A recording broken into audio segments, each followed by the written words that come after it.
আজ চন্দ্রগ্রহণ, চাঁদ, পৃথিবী এবং সূর্য একই সরল রেখায় অবস্থান করলেই চন্দ্রগ্রহণ হয়। হাদিসে এটিকে আল্লাহ সুবহানাহু ওয়া তাআলার নিদর্শনসমূহের অন্যতম নিদর্শন হিসেবে বলা হয়েছে। আরো বলা হয়েছে যে এটির মাধ্যমে আল্লাহ সুবহানাহু ওয়া তাআলা বান্দাকে সতর্ক করেন। চন্দ্রগ্রহণ নিয়ে অনেকগুলো কুসংস্কার রয়েছে। হাদিসে বলা হয়েছে যে তখনকার মানুষেরা মনে করত যে চন্দ্রগ্রহণ, সূর্যগ্রহণ এগুলো কারো মৃত্যু বা কারো জন্মের কারণে হয়ে থাকে। রাসূলুল্লাহ সাল্লাল্লাহু আলাইহি ওয়াসাল্লাম বলেছেন যে কারো মৃত্যু বা জন্মের কারণে চন্দ্রগ্রহণ বা সূর্যগ্রহণ হয় না। রাসূলুল্লাহ সাল্লাল্লাহু আলাইহি ওয়াসাল্লাম চন্দ্রগ্রহণ বা সূর্যগ্রহণের সময় কি করতে হবে সে বিষয়ে আমাদেরকে বেশ কিছু নির্দেশনা দিয়েছেন। তার মধ্যে অন্যতম হচ্ছে 2 রাকাত সালাত আদায় করা, সদকা করা, এছাড়াও রয়েছে গোলাম আযাদ করা, তাকবীর পড়া, এই বিষয়গুলো, বেশি বেশি দোয়া করা, এই বিষয়গুলো রাসূলুল্লাহ সাল্লাল্লাহু আলাইহি ওয়াসাল্লাম নির্দেশনা দিয়েছেন। আমাদের সমাজে বা বিভিন্ন সমাজে চন্দ্রগ্রহণ নিয়ে বেশ কিছু কুসংস্কার রয়েছে। যেমন কেউ কেউ বিশ্বাস করে যে রাহু নামে রাক্ষস রয়েছে, সূর্য ও চাঁদকে এই রাক্ষস গিলে খায়, কিন্তু এই রাক্ষসটির গলা কাটা থাকার কারণে আসলে গিলে খেতে পারে না, হ্যাঁ, এগুলো বের হয়ে যায়।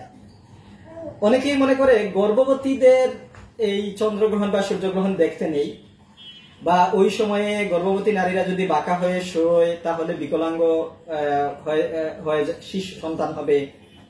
গ্রহণের সময় কিছু খেতে নেই, যদি কেউ খায় তাহলে কঠিন রোগে আক্রান্ত হবে।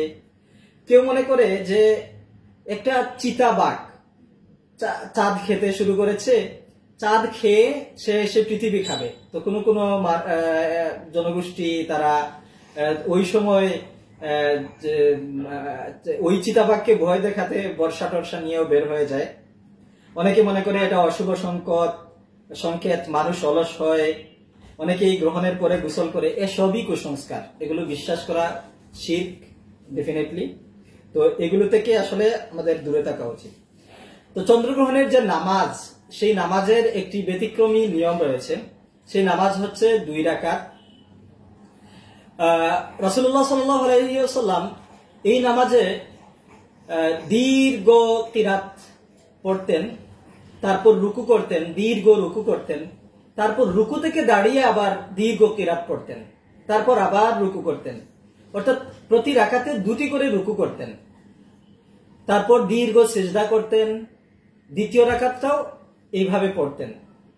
রাসূলুল্লাহ সাল্লাল্লাহু আলাইহি ওয়াসাল্লামের সময়ে মসজিদ থেকে ঘোষণা করা হতো এই চন্দ্রগ্রহণ বা সূর্যগ্রহণের নামাজের জন্য।